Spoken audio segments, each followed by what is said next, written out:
Hey everybody, my name is Mike. I'm one of the assistant directors here at Fordham's GSS Field Department. Today we're going to talk about 4 tips to help you become a more successful social worker.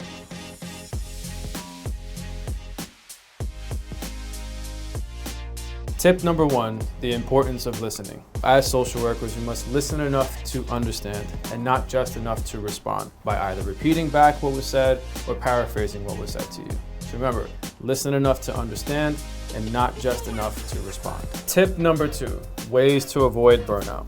In this field, it is extremely important to find a path that fuels your passion. Finding something that fuels your passion and brings you peace are effective ways I have found to stave off burnout. Tip number 3, making effective use of supervision.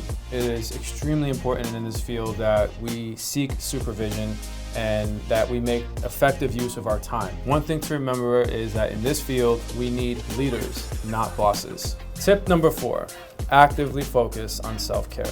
The tip here is to remember that self-care is a verb, not a catchphrase. It is something that you must do actively.